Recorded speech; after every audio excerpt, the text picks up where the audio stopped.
Mai sauraro, Assalamu alaikum. Barkanmu da warhaka. Sannu da sake kasancewa da ku a cikin ci gaban littafin mai suna Ummu Kulsum na marubuciya Safiyatul Kiram.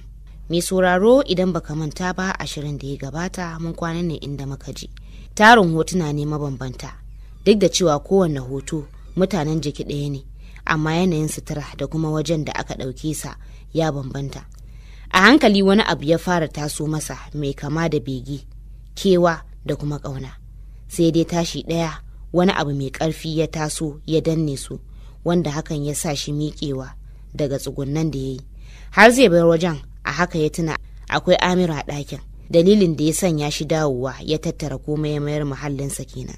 Sai dai wannan feelings ɗin da ya taso masa yana jinsa yana motsawa ƙasan zuciyarsa, yana ci gaba da kaiwa sassan zuciyarsa. A nan ne muka tsaya, ku biyo ni domin jin ci gaban wannan labari. Zaune yake a gabansa da sanyin safiyar, zaman da ya kusa kaiwa na mintuna 30. Bayan nan ya gama masa dukkan bayanan da ya jima yana tsara zai gaya masa dangane da zaman Kaltuma a gidan. Zai iya cewa tun da ya yi hankali, kusan wannan shine karo na farko da ya taɓa gaya ma dadin abin da ba haka yake ba, ma'ana ƙarya. Komai tsanani ko kuma rintsi baya ɓoye masa gaskiyar abu, ko mai gaskiyar kuwa za ta haifar masa. Sai da ya gama jiransa ya ƙara kallon labaransa, sannan ya mai da kansa gare shi da wani irin duba, sanda momi ke ajiye masa zazzafan ruwan bakin shayi don ya ɗumama jikinsa da hanjinsa kafin lokacin cin abincin safensa ya yi. Kafin ka sanar min komai, mominka ta riga ta shaida min, ya faɗa muryarsa hantsi. A hankali Samir ɗin ya ɗaga kai, suka haɗa idanu da momin, don ba su yi haka ba. Ya shaida mata da kansa zai gaya masa, to amma kamar yadda zuciyarsa ta gaya masa, ta yi hakan ne don ba shi kariya kamar yadda ta saba. Hakan ce ta faru, don alamun kada ya damu ta masa da idanu. Daidai sannan kunnuwansa suka ci gaba da ɗauko masa maganganun dadin. Abun mamaki, ko da yaushe Jidda kokarin baiwa Samir kariya kike yi akan duk abin da yake so. Kina sanya kafa kina fatali da nawa muradin. Bayan san me yasa kike daure masa karkashin yin duk abin da ya tsara makansa ba. Cikin salo da kwantar da murya ta ce, banda abinka dadi, meye ne da son yake yi wanda ba daidai ba? Shi ɗaya fa Allah ya bamu, yanzu idan ba mu bashi ƙwarin gwiwa da kariya ba, waye zai bashi? Oke, haka shi ya baki ƙarfin gwiwar taya shi ya dinga karya min tsaruka da dokoki na ko? Da sauri ta girgiza kai. Ba haka bane dadi, yaran yanzu ba da ƙarfi ake bin su ba. Ba a son a dinga tilasta su saboda gudun abin da zai je ya zo. Shiru ya ratsa falon, wani abu ya sauka zuciyar Samir. Hakanan ya ji kamar wannan amsar ba te masa ba. Shi ba yana yin komai saboda bijirewa ba, ba yana yin komai saboda yana tunanin shi ne daidai ba. A'a, yana yin komai ne saboda yana da tabbacin haka komai din ya kamata ya kasance. Maganar momi ta gaba ta tsaye da tunaninsa. Ko da Rahina ba ta anan, ina kallon shi a matsayin amanar. Dakata, kada ki sake min magana makamanciyar wannan. Dadi Prof ya katse ta yana dubanta, sai ta kafe shi ita ma da nata idanun tana karantar. Akwai wani abu da ta jima tana kokarin karantarsa tattare da shi, wanda har yanzu hangenta da tsinkayenta ya kasa cinko mata ainihin me shi. Sai dai ta karanci akwai fushi da ya cakuɗa da wani abu, abin da shi din ne take son ganowa. Sauke idansa Samir yayi yana rarrabewa tsakaninsu. Ambatar sunan kadai ya daki zuciyarsa, bai kaga rarrabe tunaninsa ba. Mai da dadi ta sake ratsa kunnuwansa. Bana daukan masu aiki on the edge, ka sani doka ta ce, don haka kamar kashe musu rayuwa ne, kuma ko da zan dauki matuwar fasin sai na san daga ina mutum yake. Saboda haka ka dauki yarinyar mutane ka maida ta inda ka dauko ta, tun muna shaidar juna da ni da kai. Sosai gaban Samir din ya faɗi. In har dadin ya kafe akan haka, ba shakka akwai matsala, saboda ba yanzu ya shirya fuskantar wannan damuwar ba. Ya bada lokaci ne zuwa sanda kura za ta lafa. Dadi, amma da za ka saurare da ka fahimta. Samir, na gama magana. Gobe idan Allah ya kai mu akwai tafiyar da ke gabana. Kada na dawo na same ta a gidan nan. Bijirewa hakan zai iya zama gagarumar matsala tsakanina da kai. Daga haka ya ɗauki kwaf ɗin da ke gabansa ya fara shan tea ɗinsa. Sai kawai Samir ɗin ya miƙe, yana jin sanda momi ke ƙoƙarin sanya baki a cikin matsalar, amma dadin ya dakatar da ita. Tunda ta yi alwala da taimakon Biba ta ba da faralin sallah, take zaune a inda ta idar da sallar har zuwa lokacin da Biba Zuwaira ta turo kofar a karo na biyu tun bayan fitarta. Har yanzu kina zaune? Ina ga ya kamata ki wanka ko? Tunda na nuna miki yadda zaki kunna shayar. Dan gyara zaman ta Kaltum ta yi kaɗan, tana ƙoƙarin sake fuskarta, ganin yadda duk abin da Biban za ta yi tana yi mata shine fuskarta cikin fara'a. Da cewa na yi sai zuwa anjima, ta ba ta amsa tana wasa da ƙasan hijabinta da ya ɗan ɓule. Kai Biba ta girgiza, a'a fa, gidan nan daban yake, kamar yadda mutanen ciki suke na daban. Ki yi wanka sai ki fita ku gaisa, sannan ki samu abu ki ci, kar ki zauna da yunwa irin ta jiya. Kai ta gyada mata a sanyaye, tana duban agogon da ke makale a bango. Duk da ba ta gane karfe nawa yake bayarwa, amma a jikinta ta san safiya ce sosai yanzu, wanda ba zai wuce 9 na safe ba. Duk da ko a gida ba ta kaiwa rana sosai ba tare da ta yi wanka ba, irin na 'yan matan garin su da suke kaiwa yammalis. Sai an dawo daga talla, la'asar, sakaliya, sannan a yi wanka, a haɗe har da kwalliya zuwa dandali. Kalle-kallen ta tsaya yi a ban ɗaki ya sanya ta ɓata lokaci sosai. Ta tsaya gaban babban madubin da ke ban ɗaki tana kallon fuskarta. Kallo na sosai a karan farko. Ko da ake cewa ta fi Habi duhu, bata taɓa zata duhun nata ya kai haka ba. A gurguje ta cuccuɗa abin da ya samu sanda ta ji muryar Biba ta sake dawowa. Ta mai da kayan jikinta ta fito. Dubanta Biban take cikin mamaki. Baki zo da wasu kayan ba ne? Sai ta kalle ta kafin ta bata amsa. Tun san da wancan da bata san sunansa ba ya kira ta, take kula da damuwa da al'amarinta. Tana ganin hakan muraran cikin idanunta. Na zo da su. Yawwa, ɗauko ki canza wasu, ki ajiye waɗannan. Ƙarasawa ta inda ta saka kullin kayan nata, ta buɗe ta soma dubawa. Biba na tsaye tana bin kayan da kallo. Su ne kayan naki wai? Ta sake tambayar ta. Ɗauke idanu Kaltum ta yi daga kan kayan ta mayar ga Biban, tana mamakin yadda ta tambaye ta. Ta amsa mata a gadarce. Shikenan ba laifi, ɗauki ɗaya a ciki ki saka. Ta ƙarashe maganar tana ajiye mofa da abin shara don kintsa ɗakin. Da hanzari Kaltum ɗin ta karɓa. Ki bar shi zan share. Da ta ce ta bar shi, don bata san matsayinta cikin gidan ba. Kada ta aikata ba daidai ba, ta jawa kanta wani abin na daban. Ganin ta dage sai ta sake mata, ta koma ban ɗaki, ita ta fara gyara shi. Tana tsaka da sharar tana cike da mamakin yadda wajen yake sharuwa sibil-sibil, babu ƙasa babu ƙura, ga sauƙin shara. A ɗan zabura ta ɗago jin an turo ƙofar ɗakin.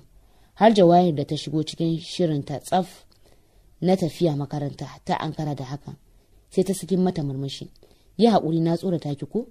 Sauri nake, ina Biba Zuwaira. Ƙofar ban ɗakin da ke buɗe ta kalla, daidai san da Biba ke fitowa. Diyata an fito? Wallahi, dan Allah Biba zo ki zuba min. Zan makara Allah. Ya saraki na samu zai sauke ni. Da kallon mamaki Kaltum ke binta, da alamu tana da kirki sosai a fuska. Sai kuma yadda take magana a shagwabe ya bata mamaki. Ita bata taɓa ganin inda babba kamar take shagwaba ba, wanda idan a karkararsu ne tana da yara 3 ma. Nauyi ta ji ya kama ta, sanda suka haɗa idanu da Jawahir. Ta kama ta tana kallonta. Ga mamakin Kaltum sai ta sakar mata marmashi. Ba kuwa ya sunanki ne? Kaltuma ce. Biba ta amsa wa Jawahir sanda Jawahir ɗin ta yi gaba. Biba na biye da ita a baya suna surutu. Tana hakimce saman dining, tana breakfast cikin salo da zai nuna maka izzar mulki da kuma iko da take da shi. Falon Baby, ɗaya daga cikin yaran gidan, sai masu aiki da ke ta kai komo suna gudanar da hidimar gidansu ta yau da kullum, wanda ta zame musu jiki. A irin haka Kaltum suka fito tana biye da Biba. A mugun ɗarare tana raba idanu tana kallon yadda Allah ya zuba ruwan kyau cikin falon da bata san wani suna za ta bashi ba. Sai da ta kusan gama cin dankalin gabanta sanda suke duke suna gaida ta, sannan ta tura farantin. Lafiya lau. Ita ma zaman me take yi da baki shiga da ita cikin ma'aikatan an ba ta aikin da ya dace da ita ba. Momin ta jefa wa Biba tambayar, kasancewar ita ce shugabar duka ma'aikatan na gidan, saboda dadewar da ta yi cikin gidan. Ai dama ban san wani aiki ya kamata a bata bane. Na ce ne bari na fara tambayar ki tukunna. Shiru ne ya biyo baya tana nazari. Akwai abin da take son aiwatarwa, sai dai ba ta son wanzar da shi da kanta, lallai sai ta hannun profeso. Duk da tana hangen lokaci zai mata tsawo kafin komai ya mata yadda take so. amma za ta bi lokacin bisa taka tsantsan da rashin gaggawa kamar yadda ta saba. Ki je ki bata duk abin da ya kamace ta, amma ta yi ƙazanta da yawa. Ba na son a bata aikin da ya danganci abincinmu, ta faɗa tana ɗan ƙarewa Kaltum kallo. To Hajiya, Biba ta faɗa tana miƙewa. A hankali Kaltum da ke duƙe ita ma ta miƙe kanta a ƙasa, ita san bata gane abubuwan da suke faruwa da ita ba. Tun daga sanda aka ɗaura mata aure zuwa yanzu, ita ba haka ta san ana zaman aure ba. Shi wanda yake a sunan mijinta, har yanzu jikinta da zuciyarta suna amsar kalmar. A kallon ma da ta yi masa ajiya gaba ɗaya sai ta ga wani irin bahagon dacewa tsakaninta da shi. Tun da ya kawo ta gidan ya ajiye ta bata gan shi sau biyu ba. Na biyu, an kawo ta wajen wannan matar da ke tsare ta da wani irin kallo da ke sanya ta fargaba da tsoro. Kuma ta ji ana maganar a bata aiki. Har tana kyamarta bayan ko kafin ta fito ma sai ta yi wanka. To me abin kyama a jikinta? To ko su tasu duniyar haka ake zaman aure. Ta kasa warware wannan zaren. Amma dai, ko ma me za ta zuba ido ta ga iya gudun ruwan nasu. Babban kicin ne wanda duk girmansa an yi shi bisa tsari na zamani, tsari mai ƙayatarwa. Kowa da ke cikin kicin ɗin aikinsa yake gabatarwa. Sai Biba ta dinga bi da ita gurin kowa tana nuna ta suna gaisawa. Kana daga bisani ta nuna mata waje ta ce ta zauna. Bata musa ba ta zauna ɗin. Tsawon lokaci idanunta suna biye da su. Duk da rabin hankalinta na ga gidan wajen ummanta tare da tunaninta a wani hali take ciki. Amma ta cika da mamakin yadda za a ce wai wannan ƙawataccen wurin an tanade shi ne kawai saboda dafa abinci. Tabɗi, lalle wani aikin sai binni. Ashe duk labarin maraya da suke yi ba su san ma komai ba game da ita. Tunda hasashensu bai taɓa hasko musu irin hakan ba.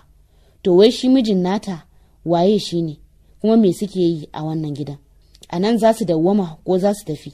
Ganin zaman ya so tsawo ba tare da Biba ta waiwaye ta ba, sai ta ce da ita ta ba ta aikin da za ta yi. Ki zauna abinki, babu wani aiki mai yawa yau, sai gobe idan Allah ya kai mu. Idan kin gaji za ki iya komawa ɗakin ki zauna. Za ta iya gane hanyar komawa, amma ba ta da sha'awar ta koma ɗin.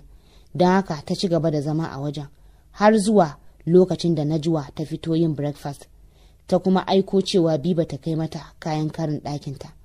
Kaltuma ta baiwa wasu ƙananan kofunan ƙarau masu kyau da wani plate ta ce ta taya ta da shi. Tana biye da ita suka wuce wani ƙayataccen falo kafin su dangana da ɗakin Najwa ɗin. Tana zaune saman sofa ta miƙe ƙafafunta da alama wayarta da ke saman cinyarta take ansawa. Kanta babu ɗan kwali, tana sanye da wasu kayan bacci masu kauri da za su iya tare mata ɗan sanyin da aka fara busawa.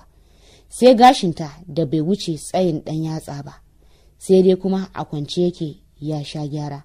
Suna shigowa ta katse wayar, fuskarta a murtuke, ta sauke kafafunta ƙasa tana bin Kaltumi da kallo, tana ta ƙaraso tana dira kofunan kamar yadda ta ga Biban ta yi.